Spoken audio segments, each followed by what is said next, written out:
All right, we're back again. Usually, when we do these episodes, we'll do anywhere from an hour and a half to 2.5 hours, and then it gets cut up into blocks that somehow have found their way into being coherent, and the blocks capture pretty much a particular subject or angle on what we're talking about.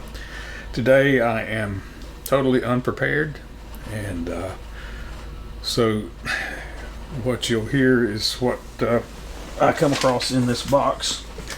This box is filled with envelopes with pictures and other memorabilia, and I've not looked at it. I've not prepared. In fact, I've still got pictures laying around on my desk from a week ago when we did our last episode, and so what you see is what you're going to get. Some of it I think it will be interesting, and I may throw in some other things along the way. I was just in the last hour or two just contemplating this thing, and it occurred to me that there's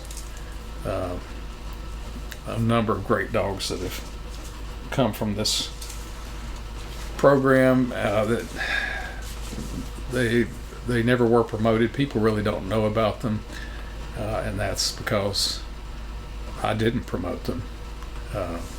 That's just never been my angle. I figured that people would learn what they needed to know, and everybody else, what you don't know won't hurt you or me. So to that end, it had occurred to me that there are several clusters of dogs that were really great producers when bred together. Obviously, one that I think we talked about some in a previous episode was Frisco and Lee Ling. And you look at the pattern of that pedigree, and you got double bred Chinaman on the top, and you got Chinaman to the Bolio female on the bottom, which is basically a repeat of the formula that created Frisco. And we talked about a number of the dogs that came down from that breeding and within one generation of it, but honoring the same proportion of bloodlines. We got Dynomite and we got Elmo, and those dogs will produce their tails off, and then we got Grand Champion Shotsie and Champion Missy, and two of my favorites were Ling and Angel, both just as solid as a rock and just as driven and as physically capable as you'd ever wanted a dog. There's not as many offspring from those dogs around. The blood's not around as much as I would like, but I do have DNA sequence from both of those dogs. Actually, there's two Bradford pairs just outside of my house, one behind my pool and one just outside my office, and Lee Ling is buried under that Bradford pear outside my office. Whenever she died, I just dug a big hole and put her in it and planted the Bradford pear tree on top of it. Frisco's the same way, out behind my house, and their DNA is sequenced in a cloning program, so I may dig into that sometime fairly soon.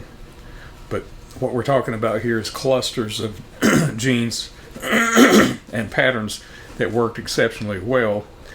And another one that we haven't talked about is the Valerie bitch. My loyal helper here, Brad, will hopefully look up the pedigree for Valerie, and you can take a look at that and see what was necessary to pair with Frisco to produce a cluster of super high caliber dogs, and to refresh my own memory.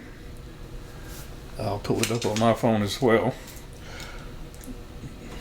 Is it Harris's Buddy Boy and Harris's Sunday? Well, it was actually Garner's Buddy Boy. Loaned Buddy Boy to Buddy Harris. Just so he could have a good dog on his yard. And he registered the dog in his name, and he's forever since been known as Harris's Buddy Boy. Buddy Harris did not ever own that dog, but his name will forever be on it. Just to clarify that. So, you're showing them Valerie? Yeah. Should be Garner's Buddy Boy to Harris's Betty Sunday. Yeah, the Betty Sunday came from, as I remember it, came from Dan Almendarez.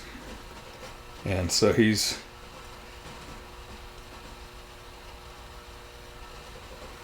okay, what I've got here is Buddy Boy to Casper's Miss Piggy.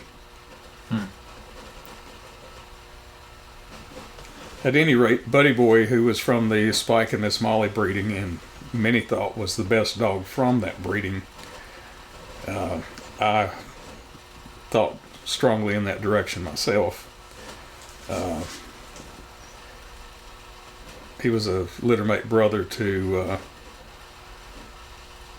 Little Gator, and he was phenotypically he was twice the dog that Little Gator was. Outproducing Little Gator would have been quite a task, but he produced excellent dogs on his own of his own accord.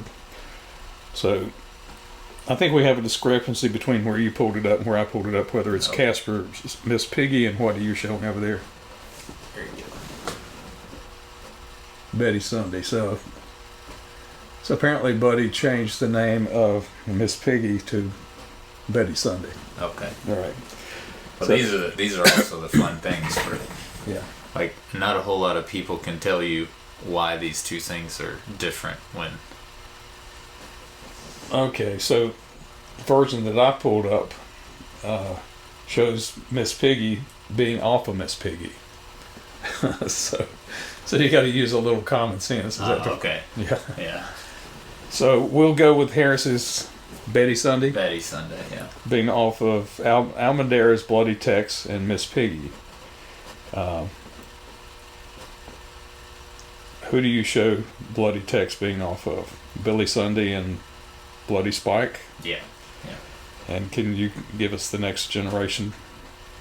Billy Sunday was probably, is that, Hyde's Leroy to Bloody Sunday. yeah, and Leroy's off of Bloody Sunday also, or was off of Bully Sun and Leroy's off of Tex and Hudson's Tex and to Bloody Bloody Sunday. Sunday. Yeah. And both of those were Bully Sun dogs. Yeah. Yeah. So we got this strong element of super high caliber Bully Sun blood coming in on the top side of Bloody Tex, and then Casper's Bloody Spike. What are you showing on that? Let's see.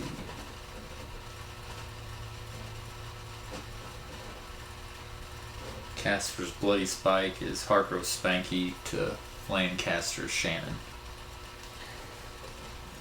Okay, Spanky was a littermate brother to Abernathy's Molly, so close relation to Chinaman there.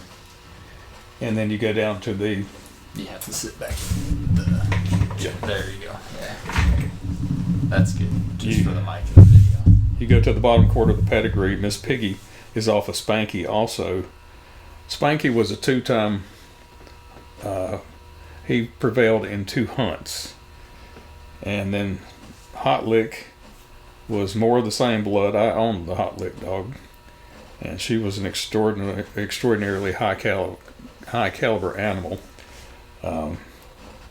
More Eli and Why don't you click on Hot Lick and show them the pedigree. And that's off of Spanky. Hot Lick. Oh, Hot Lick. Okay, I see. That was bred to Spanky for Miss Piggy. Yeah. So. Yeah. What's it showing for Hot Lick on the pedigree? Spanky to Abernathy Scarlet. Yeah. And Abernathy Scarlet was Carver's Scar Dog bred to Abernathy's Molly. So you see, this is a very intense breeding of Snooty and Bloody Sunday, and also of Hudson's Tex, who was off of Bloody Sunday, bred back to Bloody Sunday. So this is super inbred Bloody Sunday dog, Bloody Sunday being Bully Son to One Eye. So again, what we're trying to do here is show you the two of the clusters of great dogs that came from my program off of Frisco. And one is light on the Bolio side. What are you showing behind One Eye? But very strong on the Eli side.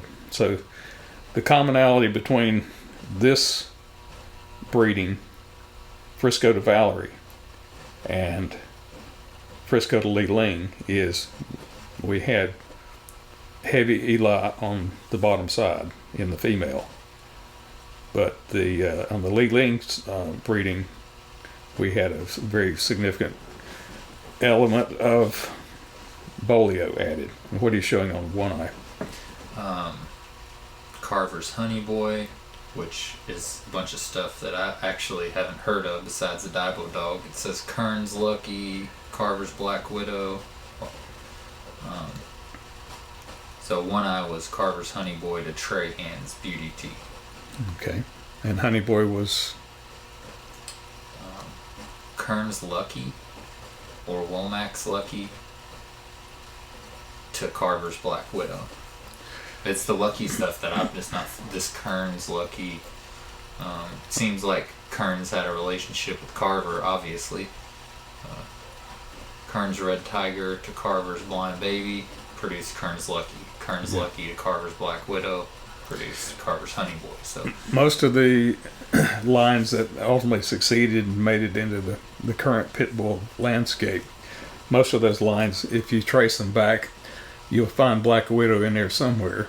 It may be to Trahan's Rascal, and it may be to Dybo or some other dog, but there's always a very, very often a strong element of either Dybo or Dybo and Black Widow into Trahan's Rascal. If I remember correctly, Trahan's Rascal was a half brother to Dybo anyway.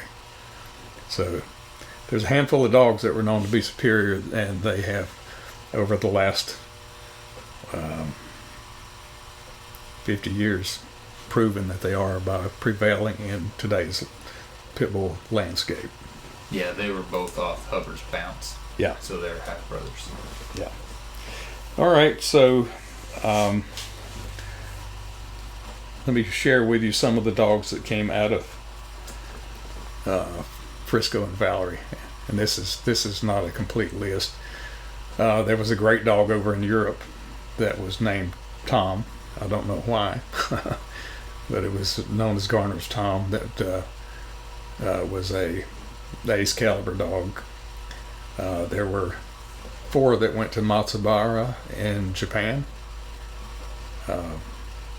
You want to read off that list? This is off of Valerie. Yeah, Frisco to Valerie. Yeah, Grand Champion Charlie.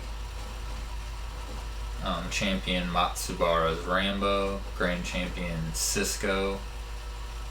Grand Champion Matsubara's Cisco. And then Champion Van Landingham Sally Sue. Yeah, and Van Landingham had a second champion from that breeding, and Matsubara had another champion from that breeding called Gromin. So lots of good dogs. If you were able to comprehensively put all the data together from Valerie, she probably produced more title dogs than Honey Bunch did. 4 champions in 2 grand champions just right here. Just at a casual glance. Yeah. So that's 6 points. I don't know how many Honey Bunch had, but not trying to take anything away from Honey Bunch. She was obviously a great producer and a great dog herself. But some of them get get credit, and some of them don't.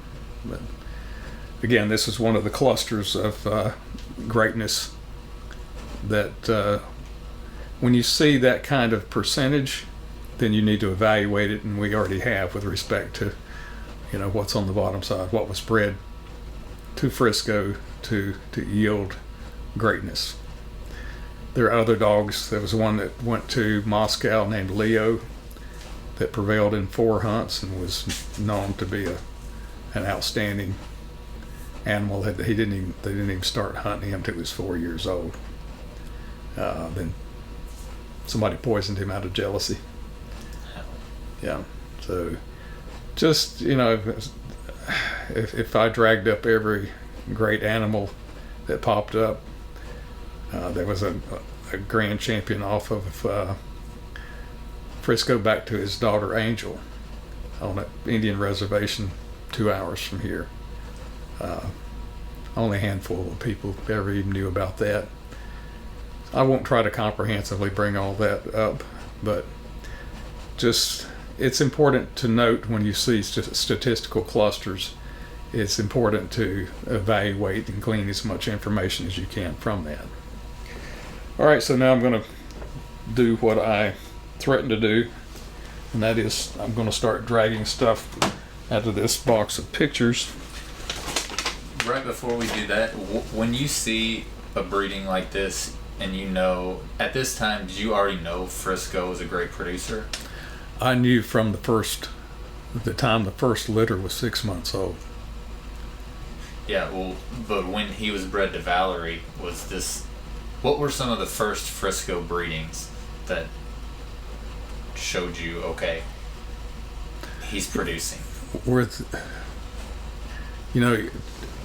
You know things on different levels. I knew in my gut from seeing how the first litters acted. Yeah. They were very, very intense, intelligent, extremely athletic, prey-driven, and every one of them was like that. Then on the other hand, the other way that and absolutely for sure, is to see them actually hunt. Yeah. But for some people, there's a big gap between those two things, and for some people who are able to see two and realize it's 4. I knew earlier than some people might accept. Honestly, which breedings were first, I don't remember. Yeah. I guess the reason why I asked the question is when you see Frisco bred to Valerie and it produces 4 champions and 2 grand champions, like if anything produces 2 grand champions, you're like, this is the greatest thing that ever happened. I was thrilled.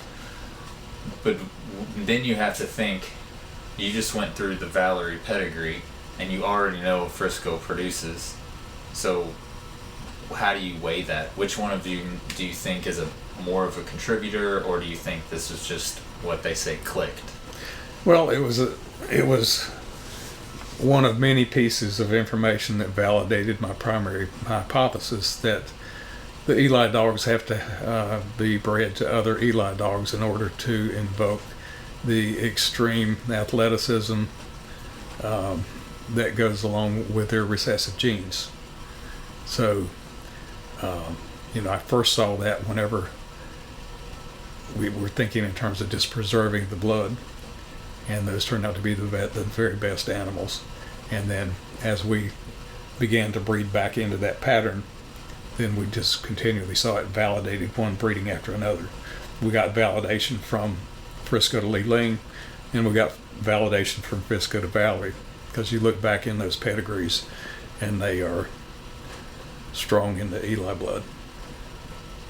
So the first thought was to preserve the blood, and it turned out great, so you thought, well, I can do both here. I can get performance and preservation. Yeah. Okay. That's, even a blind man could have seen that. When you saw consistently when it was being outcrossed into quality bloodlines, you get the occasional really high caliber dog. But when we started doing the close breedings, you know, it would be 75% plus of the litters would just be everything you hope for. So then we can come back to, you want to talk about China Girl, and but when I think about all these dogs that Frisco was bred to, like China Girl and Shotsie and Lee Ling and Valerie, is it some of the same similarities that you're seeing with this combination? There's been multiple China Girls. One of them was Frisco back to a daughter of Chinaman, Frisco to Pew, and that went to Jim Combs. Actually, I gave her to him. He come rolling up here. I think he was from Florida. Came rolling up here in his van and seemed like a really cool guy. And I hooked him up with a pup out of Frisco to Pew, and that became his champion China Girl. And usually I would expect in a scenario like that that person would bring that bitch back for another generation of breeding. Yeah, for sure. But no, he tried to use it to salvage his previously chosen line of dogs, and that never reached anywhere near its potential because he actually was going back into Jeep type blood with it. So, did you already know at that point that wasn't the best?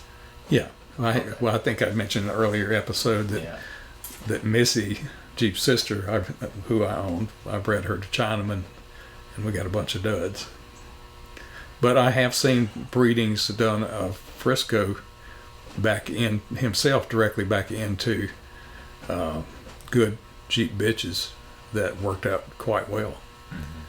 Mm-hmm. In fact, my Hickory dog, Champion Hickory and Champion Shaker, they're both examples of that. They're both bred down from bitches that I created out of Grand Champion Snake, out of Brabham, out of Bamberg, South Carolina, back to Frisco. So, yeah. I don't see like inbred Jeep stuff like that working, but if it's like a quarter Jeep, it seems to work. Yeah, well, I was fortunate whenever I did those breedings that in doing a half brother, half sister breeding of Snake, it was Otis and Honey Bunch, to Missy, who was Bo and Honey Bunch, that we actually got some high caliber dogs.